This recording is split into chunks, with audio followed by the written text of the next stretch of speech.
In our last episode of Last Night on Earth, the campaign, the heroes have substantially increased their body count, but the zombies are now spreading out across the town, making them more difficult to kill. Father Joseph is convinced that if he and the others can defend the town, they will set an example to others, and the ranks of those opposing the undead will grow. However, he also realizes that if they fail, the zombies may gain the upper hand, and the world as we know it will be lost forever. Johnny and Amanda have acquired some ranged weapons, and they have put them to good use around the south end of town. Nikki has encountered another kind of zombie. This kind was less decayed than the others, and much quicker and more agile. Hello everyone, and welcome back to the channel. Tonight on the Solo Gamers Club, we're going to be continuing with our campaign series of Last Night on Earth. This is video 3, and the scenario is Die Zombies Die. I have a few corrections to make from the previous video, and we'll take care of those right now.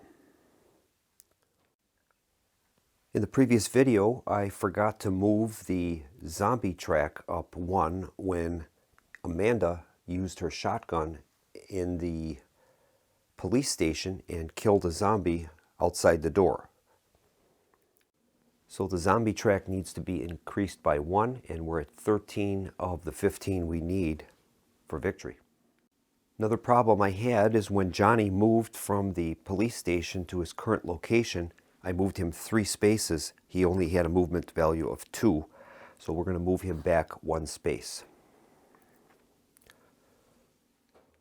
And the most egregious was we had several fights with the zombies in the last game, and I neglected to roll for fight cards in 4 instances. So we're going to give the zombies 4 rolls that they can use if they are in a fight situation and they don't roll a 9 or 10 for a fight card. So we'll give them 4 bonuses for bonus rolls until they can get a success. All right, we're ready to begin the next round, and we'll start with the zombie turn, and that's going to be to move the sun track. Right now we are moving from 9 to 8, so the heroes have 8 turns left to get 2 kills. Now we'll move on to the draw new zombie cards, and they draw 3 cards.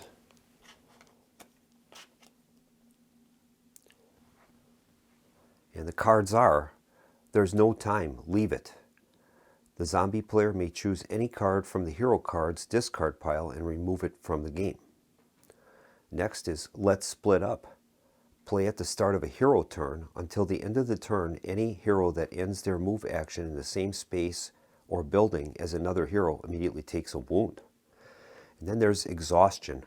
Play to cancel a hero event card on a d6 roll of 5 or 6. All right.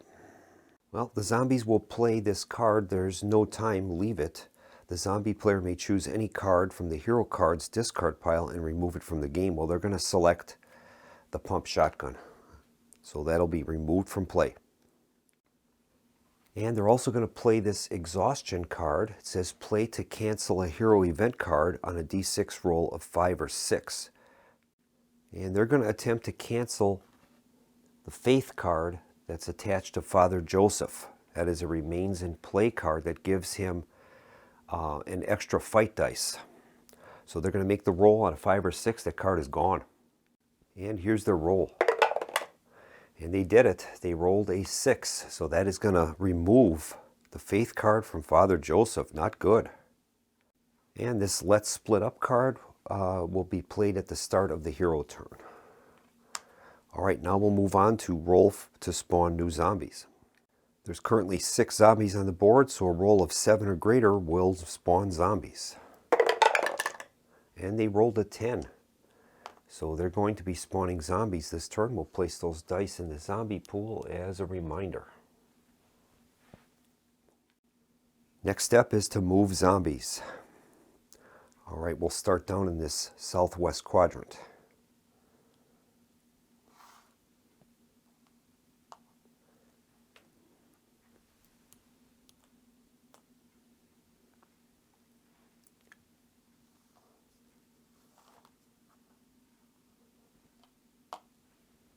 All right, the zombies have moved, and there's going to be 2 attacks to resolve, one against Amanda and one against Johnny.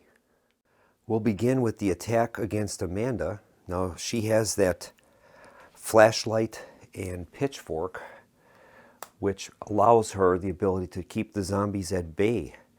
The zombies don't have to roll a 4+ in order to remain in that space. Otherwise, they have to move back 1 space. And here's the roll. And they rolled a 4, so there's no problem there. The zombie can remain in the space.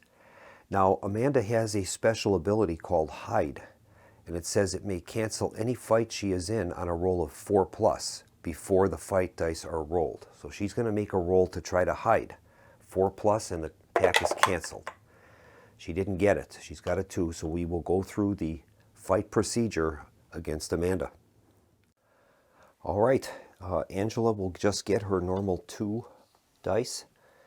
Now that zombie has the rusty axe, and that is going to give him an extra fight dice. And it says here, before fight dice are rolled, the zombie player may choose one of the hero's hand weapons that may not be used during the fight. Well, she's not using any hand weapon, so he's going to just get an extra fight dice for the rusty axe, and he gets an additional die because of the growing hunger card that is in play, and that awards him an extra fight dice as well, so he'll be rolling 3 dice. Okay, here is the roll. And Angela got a 6 and a 2, and the zombies have a 5, 4, and a 2. So Angela managed to fend him off, which is amazing. All right. And now we move on to the battle with Johnny and the sickle-wielding zombie. Now, Johnny is going to play a card before the battle starts, and that's the emergency flare. It says here, discard at any time to instantly wound a zombie on your space on a d6 roll of 2+. All right, here is the roll. He rolled a 3. So that is going to inflict a wound on that zombie, and he's dead before the combat even started. It's going to award Johnny a XP, and the zombie track is going to move up from 13 to 14. We only need 1 more kill to win the scenario. Now, just to be clear, that the zombie was wielding a sickle, and it says here, in addition, once per fight, the zombie may force the hero to re-roll 1 of their fight dice. But this card on the emergency flare is not a fight dice roll. It's just a standard die roll for that item, so that did not apply. That's going to complete the fight rounds. Now we're going to roll to place new zombies, and here's their roll. See how many spawn points they get. They get 6. They have 6 spawn points to use. And the zombies are going to bring in one of their feral dead. So they're going to spend their XP that they have and 2 of their spawn points. And that's going to bring in a feral dead. Now the feral dead has a movement of 2, 1 fight dice, and their relentless ability. Anytime the feral dead wins a fight, the hero must immediately fight the feral dead again. All right, so that used up 2 of their 6 points, and I think they're going to bring in 4 additional zombies. And then we'll place those around the board. I think we're going to place the feral dead down here in the graveyard, and then the other ones will be placed around the board.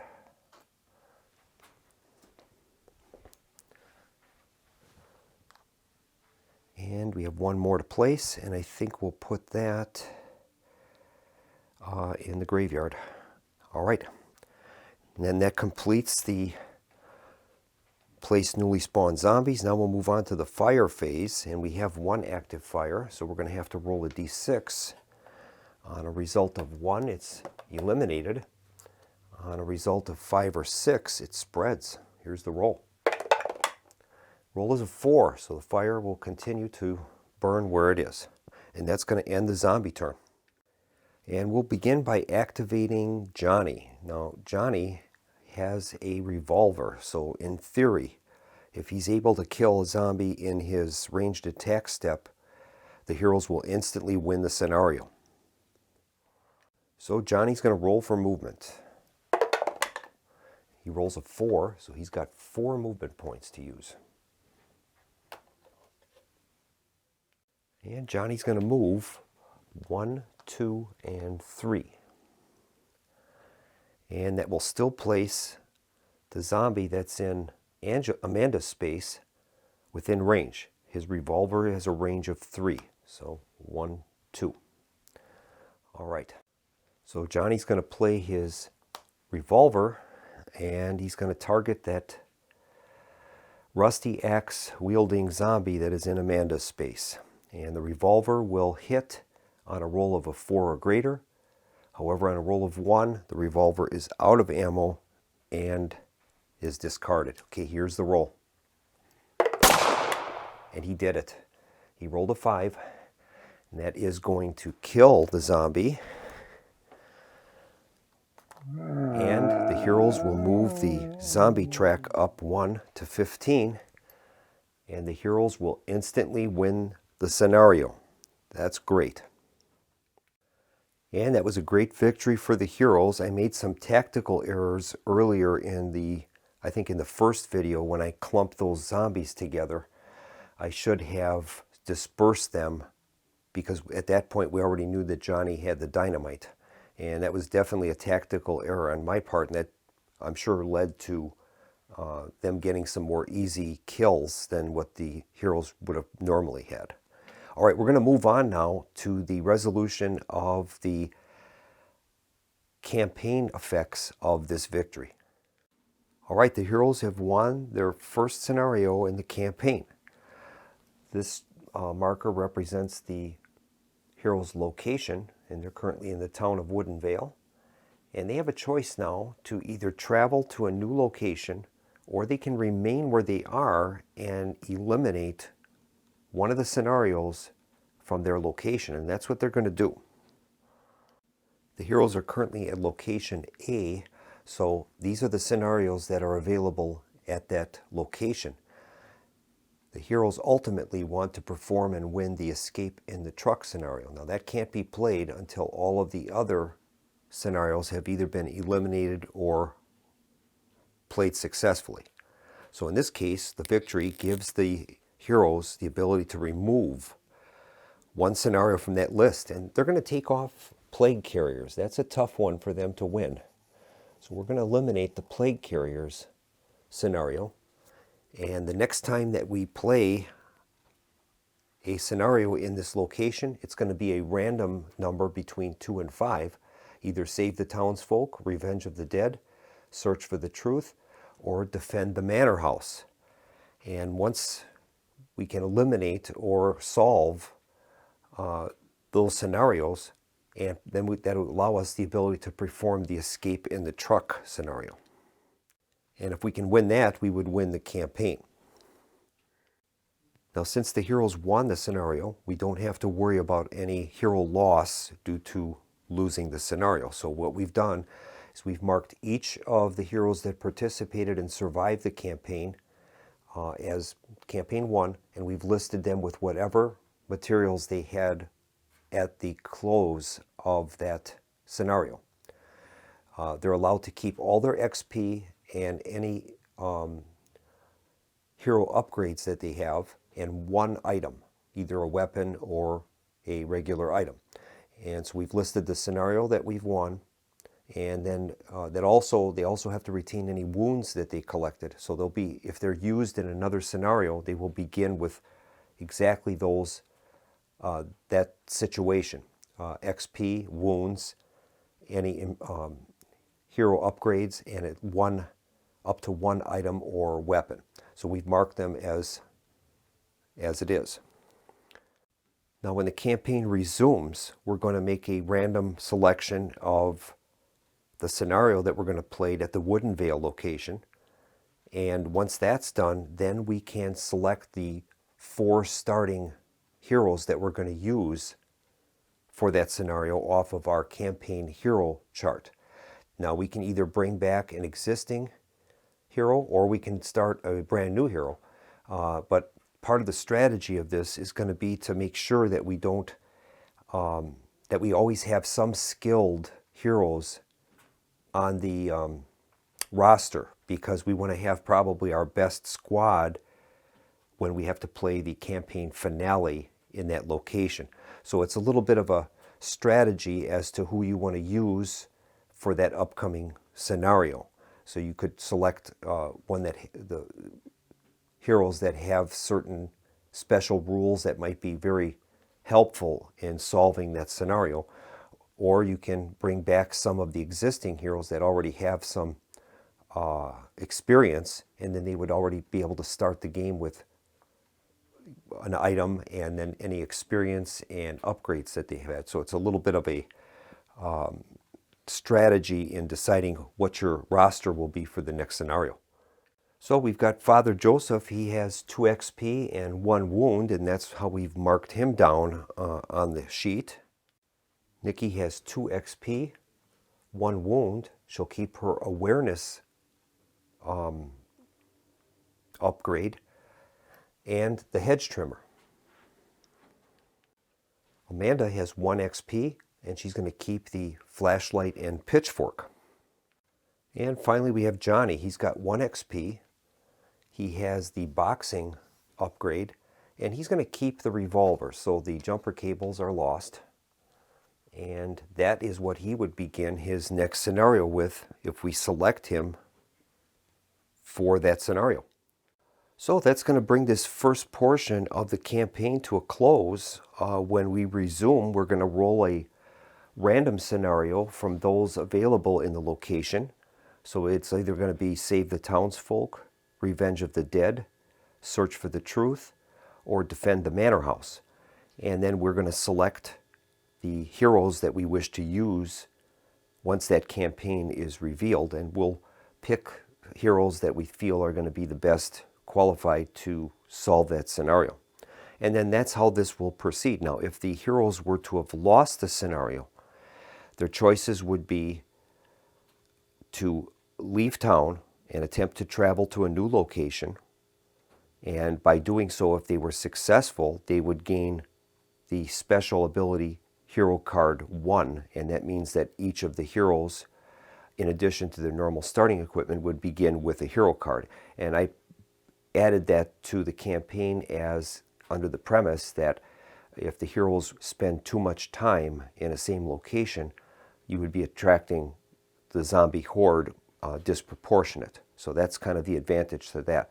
If they lost and they choose to remain in the location, their next scenario would be the lowest numbered scenario still on the list. So in this case, if they had lost this Die Zombies Die initial scenario, they would be playing the Plague Carriers scenario, and the zombies would begin the game with 1 additional zombie card during the first turn.